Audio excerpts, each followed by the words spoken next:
L'estomac de Daniel grondait depuis 3 heures lorsqu'il tint enfin les 5 dollars dans ses mains tremblantes.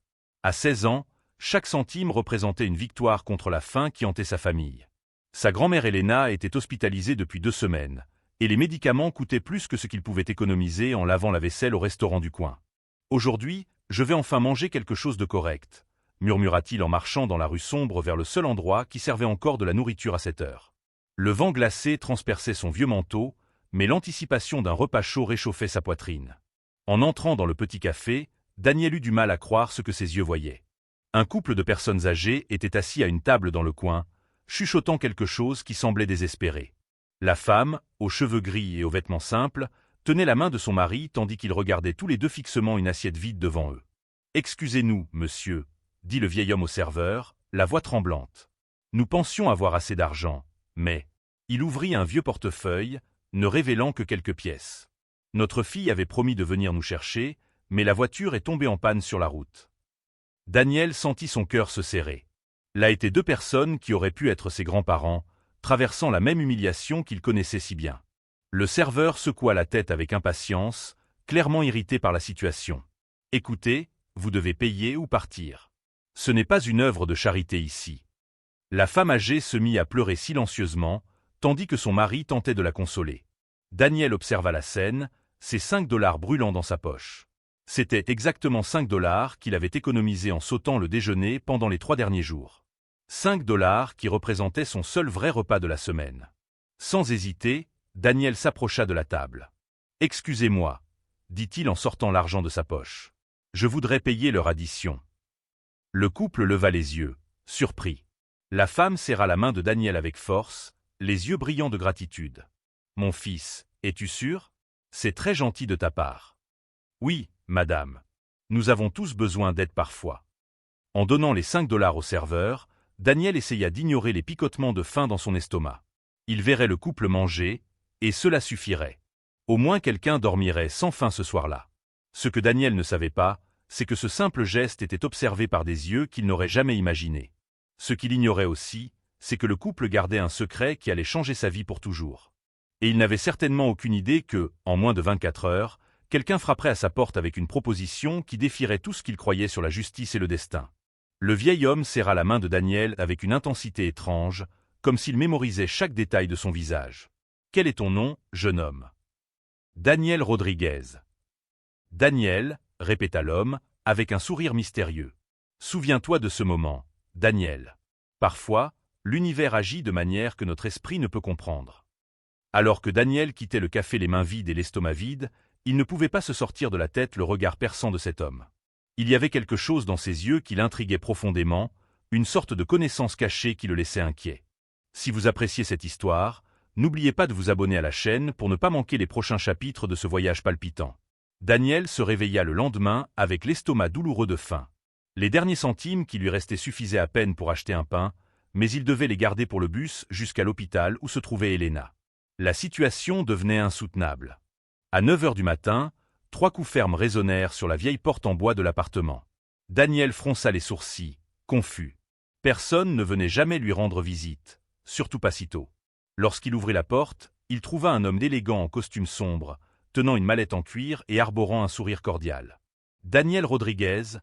demanda l'homme en consultant quelques papiers. « Oui, c'est moi. Je m'appelle Thomas Whitfield. Je représente la Fondation Espoir Global. Puis-je entrer? J'ai une proposition qui pourrait vous intéresser. » Daniel hésita. Fondation? Proposition? Ça sentait l'arnaque. Désolé, mais je ne suis intéressé par aucune vente ni religion. Thomas rit doucement. Je ne vends rien, Daniel. En fait, je suis venu ici pour vous offrir quelque chose. Quelque chose en lien avec ce qui s'est passé hier soir au café. Le sang de Daniel se glaça. Comment cet homme savait-il pour le café? De quoi parlez-vous? Je peux mieux expliquer si vous me permettez d'entrer. J'ai apporté quelques documents qui pourraient éclaircir vos doutes. Contre son meilleur jugement, Daniel laissa Thomas entrer dans le modeste appartement. L'homme regarda autour de lui sans jugement, seulement avec un intérêt sincère. « Daniel, connaissez-vous Isabella et Frédéric Ashford ?»« Qui ?» Thomas ouvrit la mallette et montra une photo. C'était le couple âgé du café, mais maintenant ils étaient élégamment vêtus, posant à côté d'un imposant bâtiment portant un panneau indiquant « Centre médical Ashford ». Daniel sentit ses jambes fléchir. Je ne comprends pas. Isabella et Frédéric Ashford sont deux des philanthropes les plus influents du pays. Ils ont donné plus de 200 millions de dollars à des causes sociales au cours des 10 dernières années. Thomas fit une pause, observant l'expression choquée de Daniel. Hier soir, il réalisait ce que nous appelons un « test de caractère ». Test de caractère. Daniel ressentit un mélange de confusion et de colère monter dans sa poitrine. Leur fondation recherche de jeunes ayant un potentiel exceptionnel et, plus important, une intégrité véritable. Ils font cela en se déguisant en personne dans le besoin et en observant comment les autres réagissent. Thomas sortit d'autres documents de la mallette. Au cours des 2 dernières semaines, des dizaines de personnes sont passées par ce café. Vous avez été le seul à offrir de l'aide. Daniel s'assit lourdement sur la vieille chaise de la cuisine. Vous m'avez utilisé. Vous avez fait de moi un cobaye. Je comprends votre révolte, Daniel.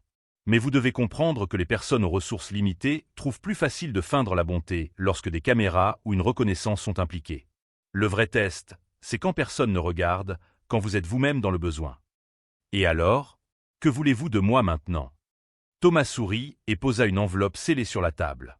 Les Ashford ont été impressionnés non seulement par votre générosité, mais par la naturelle de votre geste. Vous n'avez pas hésité, vous n'avez pas fait de drame, vous avez simplement aidé. Cela est rare, Daniel. Daniel regarda l'enveloppe sans la toucher. Je ne veux pas de charité. Ce n'est pas de la charité. C'est un investissement. Thomas ouvrit l'enveloppe, révélant une lettre officielle. Bourse complète pour l'université de votre choix, stage rémunéré à la fondation pendant les vacances, et après votre diplôme, un poste de direction dans un projet communautaire ici dans votre région. Les mots semblaient venir de très loin. Daniel cligna plusieurs fois des yeux, essayant de traiter l'information. Pourquoi moi? Pourquoi pas quelqu'un de plus qualifié? Parce que les compétences techniques s'enseignent, Daniel. Le caractère, non. Thomas se pencha en avant. Les Ashford croient que ceux qui connaissent véritablement la pauvreté sont les mieux placés pour la combattre. Daniel pensa à Helena à l'hôpital, aux médicaments qu'il ne pouvait pas acheter, aux nuits où il dormait le ventre vide. Une partie de lui voulait déchirer ses papiers et renvoyer Thomas. Une autre partie, à peine osant respirer, commençait à entrevoir un futur différent. Le téléphone sonna. C'était l'hôpital. « Daniel, vous devez venir à l'hôpital immédiatement. » La voix de l'infirmière sonnait, tendue à l'autre bout du fil. « Votre grand-mère, elle a eu une complication pendant la nuit. » Le monde de Daniel s'effondra. Il laissa tomber le téléphone et courut dans les rues, les documents de la fondation oubliés sur la table de la cuisine. Lorsqu'il arriva à l'hôpital, il trouva Helena connectée à plusieurs appareils, son visage pâle contrastant avec les draps blancs. « Docteur, comment va-t-elle » Daniel saisit la main froide de sa grand-mère. « La situation est grave, jeune homme. Nous avons besoin d'une chirurgie urgente. Mais... » Le médecin fit une pause, embarrassé. « La procédure coûte 15 000 $. Sans elle, elle n'aura au maximum qu'une semaine. » Daniel sentit le sol disparaître sous ses pieds. 15 000 $. C'était plus d'argent qu'il ne verrait en des années à travailler au dîner. Il regarda Helena, la femme qu'il avait élevée seule après la mort de ses parents, qui avait travaillé 3 emplois pour qu'il ne souffre jamais vraiment de la faim. « Je vais trouver l'argent », mentit-il, en serrant sa main. Pendant 3 jours, Daniel essaya tout. Il demanda des prêts qui lui furent refusés, implora de l'aide à des connaissances qui avaient à peine de quoi subvenir à leurs besoins, et envisagea même de vendre le seul objet de valeur qu'il possédait, l'alliance de sa grand-mère. Mais même cela n'aurait pas suffi. La 4e nuit, complètement désespéré, Daniel se souvint des documents laissés par Thomas. Il rentra chez lui et les examina attentivement. Il y avait une clause mentionnant « assistance d'urgence pour les membres de la famille en cas de santé critique ». Avec son orgueil avalé par l'urgence, Daniel appela le numéro sur la carte de Thomas. « Thomas, c'est Daniel Rodriguez. J'ai besoin d'aide. »« Daniel, quel plaisir d'entendre ta voix. Que s'est-il passé ? » ?»« Ma grand-mère est en train de mourir. Elle a besoin d'une chirurgie qui coûte 15 000 $ et moi. » Sa voix se brisa. « Je n'ai pas cet argent. Je serai là dans 1 heure. » Thomas arriva à l'hôpital accompagné d'une femme élégante aux cheveux gris. Daniel la reconnut immédiatement. C'était Isabella Ashford, la même dame qui l'avait aidé au café, mais maintenant vêtue de vêtements coûteux et avec une présence complètement différente. « Daniel, dit-elle en s'approchant avec précaution. Thomas m'a parlé de ta grand-mère. Pourquoi êtes-vous ici? Daniel se sentait confus et émotionnellement épuisé. Parce que, répondit Isabella, des personnes comme toi sont rares. Et lorsque nous trouvons quelqu'un prêt à donner son dernier repas à des inconnus, nous savons que c'est quelqu'un qui mérite d'être protégé. Isabella se dirigea directement vers le comptoir de réception. Je voudrais parler avec l'administrateur de l'hôpital. Je dois autoriser le paiement d'une chirurgie. Daniel regarda, stupéfait, alors qu'Isabella réglait en 15 minutes ce qu'il n'avait pas réussi à résoudre en plusieurs jours. Les papiers furent signés, la chirurgie programmée pour le lendemain, et tous les coûts furent couverts. « Pourquoi faites-vous cela » demanda Daniel, les larmes coulant sans contrôle. « Parce que tu l'as fait en premier » répondit simplement Isabella. « Il y a 3 mois, nous avons perdu notre unique petit-fils dans un accident. Il avait ton âge, Daniel. Depuis, nous avons cherché des jeunes qui nous rappellent la bonté qu'il avait. » Frédéric Ashford, qui était resté silencieux, s'approcha. Notre petit-fils aimait aussi aider les inconnus. Il donnait également sa nourriture lorsqu'il avait faim. Quand nous t'avons vu faire la même chose.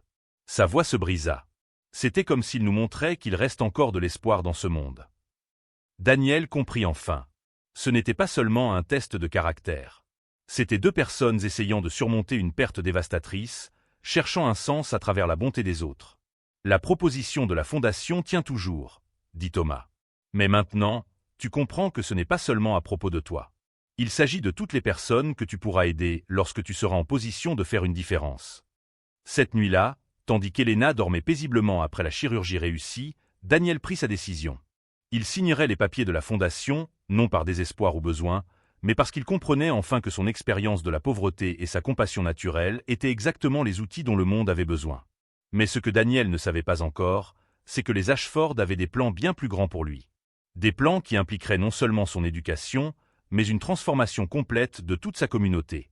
Et il n'imaginait certainement pas que, dans quelques années, il retournerait dans ce même café où tout avait commencé, mais cette fois en tant que personne complètement différente. L'avenir réservait des surprises que même son imagination la plus optimiste ne pourrait prévoir. 5 ans plus tard, Daniel Rodriguez était méconnaissable. Diplômé en administration sociale de l'Université nationale avec les plus grands honneurs, il revenait dans sa ville natale non plus en tant que garçon affamé lavant des assiettes, mais en tant que directeur exécutif du projet social le plus ambitieux jamais mis en œuvre dans la région. Le centre de développement communautaire Elena Rodriguez était inauguré exactement sur le terrain où se trouvait l'ancien café. Daniel avait insisté sur le nom, en hommage à sa grand-mère qui maintenant, complètement rétablie, se trouvait au premier rang de la cérémonie d'ouverture. « Mesdames et messieurs », annonça Daniel au micro, regardant la foule de plus de 300 membres de la communauté. « Ce centre n'est pas seulement un bâtiment. C'est la preuve qu'un seul acte de bonté peut transformer des vies entières. » Dans l'audience, Isabella et Frédéric Ashford regardaient fièrement. Mais il y avait quelque chose qu'ils n'avaient pas dit à Daniel, quelque chose qui ne serait révélé qu'en ce moment solennel. « Au cours des 5 dernières années, continua Daniel, j'ai appris que la véritable richesse ne se trouve pas dans ce que nous accumulons, mais dans ce que nous partageons. C'est pourquoi je veux faire une annonce spéciale. » Daniel fit une pause, prit une profonde inspiration et regarda directement ses voisins, des gens qu'il avait vus lutter chaque jour en grandissant. « À partir d'aujourd'hui, ce centre offrira des emplois à 100 personnes de notre communauté. Nous aurons une crèche gratuite, des cours de formation professionnelle, des soins médicaux gratuits et un programme de microcrédit pour les petits entrepreneurs. » La foule éclata en applaudissements, mais Daniel leva la main pour demander le silence. « Mais il y a quelque chose de plus important que je dois partager avec vous. » Sa voix trembla légèrement. « Il y a 5 ans, un couple de personnes âgées a testé mon caractère dans ce café qui se trouvait juste ici. Je pensais que c'était une coïncidence, mais aujourd'hui, j'ai découvert toute la vérité. » Isabella Ashford se leva lentement dans le public, tenant une enveloppe scellée. « Daniel, dit-elle, sa voix résonnant dans le système de sonorisation, il est temps que vous sachiez pourquoi nous vous avons vraiment choisi. » Isabella monta sur scène et ouvrit l'enveloppe avec des mains tremblantes. « Notre petit-fils Michael n'est pas mort dans un accident comme nous l'avions dit. Il a été assassiné en essayant de défendre une famille contre des voleurs dans cette même rue, il y a 6 ans. » Un silence funèbre s'empara de la foule. Daniel sentit ses jambes fléchir. Michael avait 17 ans, exactement ton âge à l'époque. Lui aussi travaillait en lavant des assiettes pour aider à la maison. Et lui aussi donnait à manger à ceux qui avaient faim. Isabella s'essuya les larmes. Lorsque nous avons appris qu'un jeune de la même communauté où Michael est mort avait fait exactement ce qu'il aurait fait, nous avons compris que c'était un signe. Frédéric rejoignit sa femme sur scène. Daniel, tu n'as pas été choisi seulement pour ton caractère.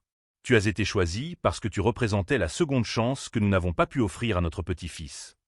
Daniel était visiblement ému, mais Frédéric continua. Il y a autre chose. Ce centre, toute ton éducation, tout ce projet. Frédéric fit une pause dramatique. Coûte exactement 50 millions de dollars. Et nous venons de tout transférer à ton nom. La foule resta en silence total. Daniel regarda, incrédule, les papiers que Frédéric lui avait remis. Vous me donnez 50 millions de dollars. Non, répondit Isabella avec un sourire. Nous les donnons à la communauté. Tu n'es que le gardien. Tout comme Michael l'aurait été s'il était vivant. Daniel regarda Elena au premier rang, qui pleurait de fierté. Il regarda Thomas, qui souriait avec approbation. Il regarda sa communauté, des gens qui auraient désormais de réelles opportunités de changement.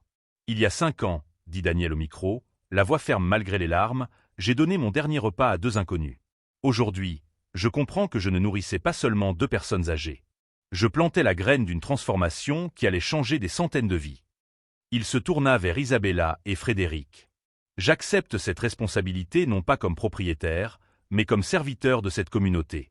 Et je promets que chaque centime sera utilisé pour multiplier la bonté que vous m'avez montrée. La foule se leva dans une ovation qui dura 5 minutes. Mais pour Daniel, le moment le plus spécial fut lorsqu'il vit Roberto, le serveur grincheux de l'ancien café, dans le public. Il serait désormais l'un des premiers employés engagés par le centre. Alors que les gens se dispersaient pour visiter les installations, Daniel resta sur scène, observant sa communauté découvrir son nouvel avenir. Il y a 5 ans, il était un garçon affamé. Aujourd'hui, il était un homme avec le pouvoir de mettre fin à la faim de beaucoup d'autres. La justice avait été rendue, mais pas de la manière qu'il imaginait. Pas comme une vengeance ou une récompense, mais comme une responsabilité. Une responsabilité qu'il était prêt à assumer. 2 ans après l'inauguration, le centre de développement communautaire Elena Rodriguez était devenu un modèle national. Daniel parcourait les couloirs animés, des enfants allant à la garderie tandis que leur mère suivait des cours de formation professionnelle, des jeunes apprenant la programmation informatique, des personnes âgées recevant des soins médicaux gratuits. « Directeur Daniel !» cria Sophia, une fillette de 8 ans dont les parents avaient réussi à ouvrir une petite boulangerie grâce au microcrédit du centre. « Regarde ce que j'ai dessiné pour toi. » C'était un dessin simple, un garçon donnant une assiette de nourriture à 2 personnes âgées, avec des cœurs colorés flottant autour. « C'est toi qui sauves les papilles, » expliqua-t-elle fièrement. Daniel sourit, rangeant soigneusement le dessin. Même après tout ce qui s'était passé, ce moment au café était toujours rappelé dans la communauté comme une légende. Les parents racontaient à leurs enfants le garçon qui a donné sa nourriture, et comment cela avait changé des vies pour toujours. Roberto s'approcha, portant des rapports. L'ancien serveur grincheux était désormais coordinateur administratif du centre, transformé par l'opportunité de contribuer positivement à la communauté. Daniel, les chiffres du trimestre sont arrivés. Nous avons créé 400 emplois directs et plus de 1000 indirects. Le taux de criminalité dans la région a diminué de 60%, et nous avons une liste d'attente d'autres villes souhaitant reproduire le projet. Et les familles bénéficiaires. 1200 jusqu'à présent. Mais les cas les plus impressionnants sont comme le tien, Daniel. Des jeunes qui ont reçu des opportunités et qui aident maintenant les autres. Daniel acquiesça, pensif. Sur le mur de son bureau, il y avait une photo encadrée, lui à 16 ans, maigre et en vêtements usés, à côté de sa photo actuelle, diplômé et confiant. Entre les 2 photos, une phrase qu'Isabella avait écrite. Le caractère ne change pas avec la richesse, il ne se révèle que plus clairement. Cet après-midi-là, Daniel reçut une visite inattendue. Elena, maintenant âgée de 82 ans et complètement en bonne santé, entra dans son bureau accompagnée d'Isabella et de Frédéric Ashford. « Mon cher petit-fils, » dit Elena, s'asseyant confortablement sur la chaise, « nous devons parler de quelque chose d'important. » « Bien sûr, grand-mère. De quoi s'agit-il » Isabella se pencha en avant. « Daniel, te souviens-tu lorsque nous avons dit que des personnes comme toi comprennent mieux la pauvreté et peuvent la combattre plus efficacement » Oui. Eh bien, nous avons décidé d'étendre cette philosophie. Nous voulons créer des centres comme celui-ci dans 50 villes différentes. Chacun dirigé par quelqu'un qui a vécu les difficultés qu'il souhaite résoudre. Frédéric ouvrit un dossier. Nous avons déjà identifié des candidats. Une jeune mère célibataire à Détroit qui partage sa nourriture avec des voisins affamés, un adolescent à Atlanta qui enseigne à lire aux enfants des rues, un vétéran de guerre à Phoenix qui accueille des sans-abri. Daniel ressentit un frisson d'émotion. Vous voulez que je coordonne tout cela? Pas seulement coordonner, répondit Elena, avec une étincelle particulière dans les yeux. Nous voulons que tu fasses le même test que celui qui t'a été fait. Que tu rencontres ces personnes, observes leur caractère et leur offres la même opportunité que tu as reçue. L'idée était à la fois excitante et terrifiante. Daniel pensa à toutes les personnes qui, en ce moment même, avaient faim, travaillaient dans des emplois à peine suffisants pour payer les factures, rêvant d'un avenir meilleur sans voir comment l'atteindre. Il y a une condition, ajouta Isabella. Tu dois effectuer les tests personnellement. Te déguiser, passer de réelles difficultés, observer comment les gens réagissent. Tout comme nous l'avons fait avec toi. Daniel se souvint de la sensation d'avoir été trompé, de sa colère initiale en découvrant le test. Mais il se rappela aussi de la transformation qui avait suivi. « J'accepte », dit-il sans hésiter. Au cours des mois suivants, Daniel voyagea à travers le pays sous différents déguisements. Un sans-abri demandant de la nourriture, une personne âgée avec des problèmes de voiture, un père désespéré sans argent pour le médicament de son enfant. Dans chaque ville, il observait silencieusement les réactions des gens. La plupart passaient sans s'arrêter. Certains offraient des mots de réconfort sans aide concrète. Mais parfois, très rarement, il rencontrait quelqu'un de spécial. Comme Marcus à Seattle, qui partagea son seul sandwich. Comme Anna à Miami, qui utilisa l'argent du bus pour acheter des médicaments à un inconnu. Comme James à Chicago, qui offrit sa veste à un étranger dans le froid. Chacune de ces rencontres se transformait en une conversation, une opportunité, un changement de vie. Et progressivement, un réseau de centres communautaires commença à se répandre dans tout le pays, chacun dirigé par quelqu'un qui connaissait intimement les problèmes qu'il résolvait. Des années plus tard, lorsque les journalistes demandaient à Daniel quel était le secret de son succès, il donnait toujours la même réponse. La véritable bonté est comme une graine. Lorsqu'elle trouve le bon terreau, elle ne se contente pas de pousser, elle produit plus de graines. Le centre Elena Rodriguez fonctionnait parfaitement, mais il n'était désormais qu'un parmi des dizaines. La philosophie simple d'aider les inconnus s'était transformée en une révolution silencieuse de compassion. Daniel revenait souvent à l'endroit même où tout avait commencé, maintenant transformé en hall principal du centre. Là, une plaque dorée racontait brièvement l'histoire, se terminant par une phrase devenue la devise de la fondation.